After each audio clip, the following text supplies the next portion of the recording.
মালদা মুর্শিদাবাদের ঘটনা নিয়ে এবার স্মারকলিপি প্রদান মাথাভাঙা। এদিন মাথাভাঙা মহকুমা শাসকের নিকটে স্মারকলিপি প্রদান করা হয় বিশ্ব হিন্দু পরিষদের পক্ষ থেকে। এদিন প্রথমে সংগঠনের সদস্যরা মাথাভাঙা মদনমোহন বাড়ির সামনে জমায়েত হন। এরপর সেখান থেকে মিছিলের মাধ্যমে মহকুমা শাসকের দপ্তরের সামনে আসেন। এমনকি মহকুমা শাসকের দপ্তরের সামনে এসে কিছুক্ষণ বিক্ষোভ দেখান তারা। বেশ কিছুক্ষণ বিক্ষোভ দেখিয়ে তারপর তারা তাদের দাবি সম্বলিত স্মারকলিপিটি প্রদান করেন।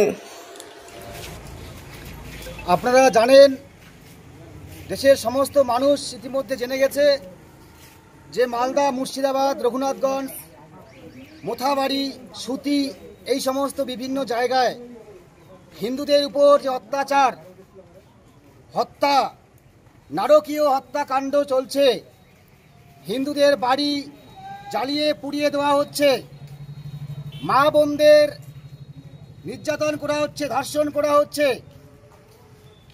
আমাদের হিন্দু সমাজের মা বোনেরা বাড়িতে থাকতে পারছে না, তাদেরকে বাড়ি থেকে তাড়িয়ে দেওয়া হচ্ছে। এমনকি জলের ট্যাঙ্কে বিষ মেশানো হচ্ছে, বোতলে পেট্রোল ঢুকিয়ে দিয়ে একদম ঢিল মেরে আগুন জ্বালিয়ে দেওয়ার চেষ্টা হচ্ছে, জ্যান্ত পুড়িয়ে দেওয়ার চেষ্টা হচ্ছে। গোটা পশ্চিমবঙ্গ জুড়ে এই তাণ্ডব চালু করার পরিকল্পনা করছে জেহাদি সংগঠন। জেহাদিরা যেভাবে হিন্দুদের হত্যা করছে তার প্রতিবাদে গত 19 তারিখ শনিবার থেকে বিশ্ব হিন্দু পরিষদের পক্ষ থেকে গোটা দেশ জুড়ে এসডিও অফিস এবং ডিএম অফিসে ডেপুটেশনের ব্যবস্থা করা হয়েছে। আমরা আজকে সেই মাফিক মাথাভাঙা ডেপুটেশনে দিচ্ছি, মাথাভাঙা সাব ডিভিশনে এসডিও সাহেবের কাছে, যেভাবে হিন্দু নিধন যজ্ঞ চলছে, আমার জেলায়, আমার মহকুমায় যেন এরকম ঘটনা না ঘটে, তার জন্য যেমন সতর্ক থাকতে হবে, তেমনি আর যেন পশ্চিমবঙ্গের কোথাও হিন্দু হত্যা না হয়, হিন্দুদের উপর যেন নির্যাতন না হয়, অত্যাচার না হয়, মা বোনেদের সুরক্ষা নিশ্চিত করতে হবে।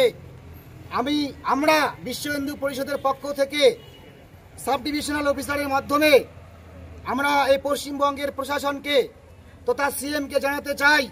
বলছেন যে বাইরের থেকে এসে খুন করা হচ্ছে, অত্যাচার করা হচ্ছে। আমরা ধিক্কার জানাই এই সমস্ত কথা, একদম ঘৃণা করছি এই সমস্ত মিথ্যাবাদী কথার। আমরা কোচবিহারবাসী, বিশেষ করে মাথাভাঙাবাসী ভীষণ ভীত, সন্ত্রস্ত, আতঙ্কিত। কারণ ফেসবুকের মাধ্যমে একদম ভীষণভাবে ফেসবুকে প্রকাশ্যে হুমকি দিচ্ছে। আমরা থানা থেকে শুরু করে সাইবার ব্রাঞ্চ কোচবিহারে লিখিতভাবে অভিযোগ করেছি। আজ তার 7 দিন গত হয়ে গেল, এখনো পর্যন্ত কোনো স্টেপ নেয়নি। আগামীকাল আমরা এসপি অফিসে যাব, আবার এই আগের লিখিত অভিযোগ সহকারে এসপি সাহেব জানাবো। এখনো পর্যন্ত স্টেপ নেওয়া হলো না কেন? যদি ওনাকে জানানোর পরেও স্টেপ নেওয়া না হয়, তাহলে আমরা আজকে যেমন প্রতীকী বিক্ষোভ জানাচ্ছি, প্রতীকী ডেপুটেশন দিচ্ছি, এই সমস্ত সন্ত্রাসীদের বিরুদ্ধে আমরা কিন্তু বৃহত্তর আন্দোলনে নামবো। আপনার নাম, সংগঠনের কি দায়িত্বে আছেন?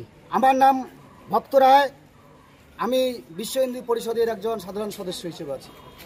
নমস্কার।